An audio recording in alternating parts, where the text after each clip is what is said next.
JOUND,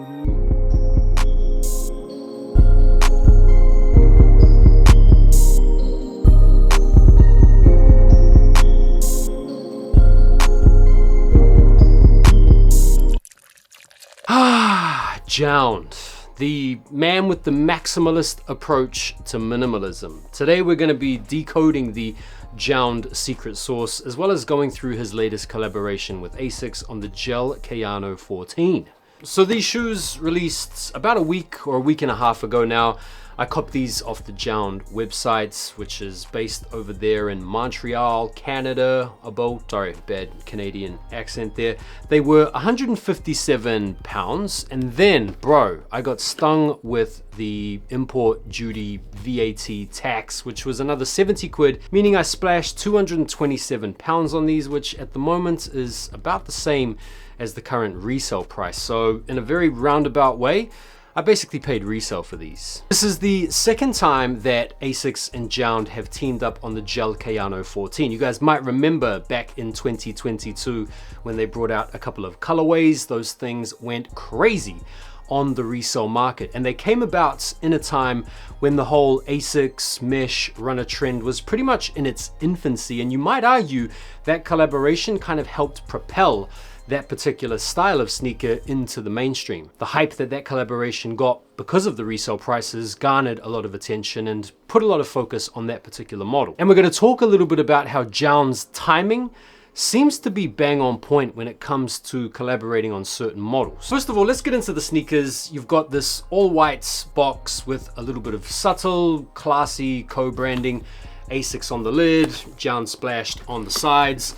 It's a fairly robust box. It's maybe like 10% better than your usual ASICS Gel Kayano 14 box. They say white and black on the sticker on the box, but obviously these are more than just white and black. They have a little bit of a hit of, I think, what's being described as ice blue on the liner, as well as on bits of the trim, as well as on the squishy gel inserts on the side and on the traction pattern on the outsole. And I like the icy blue touch. I think it gives them a real sort of summertime vibe and feel to them. In terms of the gel Kayano 14, I'm a massive fan of the model. I have ripped through 2 separate pairs. In fact, one pair even got relegated to dog walking and running, so much so that I ended up like ripping parts of the silver metallic overlays. I personally think the gel Kayano 14 and the GT 2160 are 2 awesome mesh runners. They kind of look identical, but when you get into some of the details, you can sort of separate them apart. Now, when it comes to the collaborative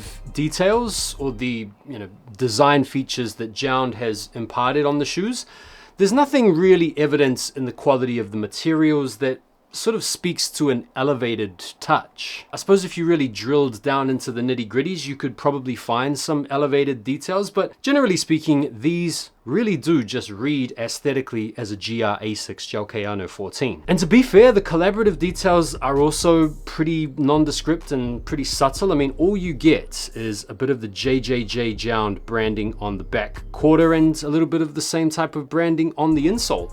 Apart from that, this is basically a GR ASICS Gel Kayano 14. And so let's decode the design language of JOUND as we try to figure out how this guy continues to get away with making people like me in 2025 still like his stuff to the point where we're paying way over the odds to get a GR sneaker that simply has a little bit of his co-branding on the sneaker. If you ask sneakerheads out there who is JOUND, what is JOUND, most people can't even tell you who he is or what he's all about. He's basically just known as the guy that does the bare minimum to sneaker collabs and then gets away with those same sneakers selling out instantly and going on to resell. First of all, a little bit of background. JOUND was founded in 2006 by Justin Saunders. He was originally known as a Montreal tastemaker. The brands didn't even start off as like a fashion brand or anything. It started off as a website, as a mood board. As the mood board kept on updating and changing with the times, Saunders started to network his way into the fashion industry, mixing it up with a lot of the high rollers and fashionably elite. And the connections that he made gave him an in into the fashion industry. JOUND released apparel for the first time in 2013, starting off with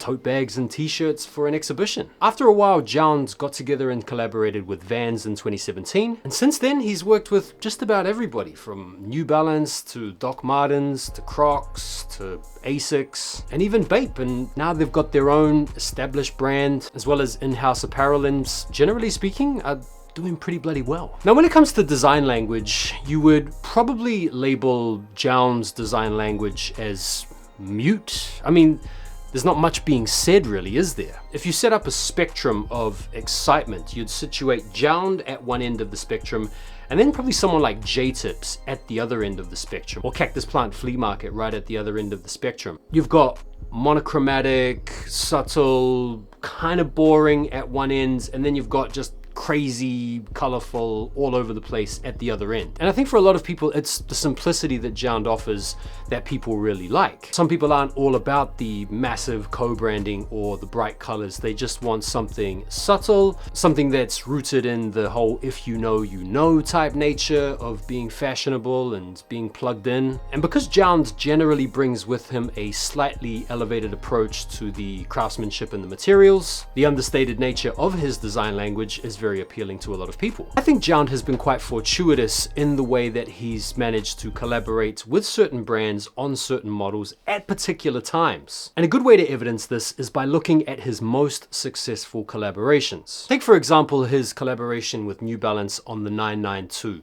Arguably his best collaboration ever. These two colorways in the gray and the green came out in the summer of 2020, right about the time New Balance was starting to pop off. You guys remember during the pandemic and lockdown, the whole sneaker culture was exploding. New Balance were establishing themselves as something alternative to the mainstream Nike Dunks and Jordans that everyone was getting excited about. And because of how wearable and how nice these colorways were, and because of how nice the 992 model was, these things were reselling for crazy money. In fact, these things are still reselling right now for crazy money. Fast forward to 2022 and he teams up with asics on the kayano 14 in a time when the asics trend was pretty much just starting to pop off. I do feel like most of JOUND's clout in and around the sneaker community has very much come off the back of these two hyper successful collaborations on the 992 as well as the kayano 14. Obviously, a lot of his other collaborations have gone on to sell really well and perform really well, but I feel like those are the two standout sneaker collaborations that have pretty much cemented his reputation. And whilst his design approach might be pretty minimal, his approach to getting deals or locking down contracts is maximal. He has been working with so many different brands,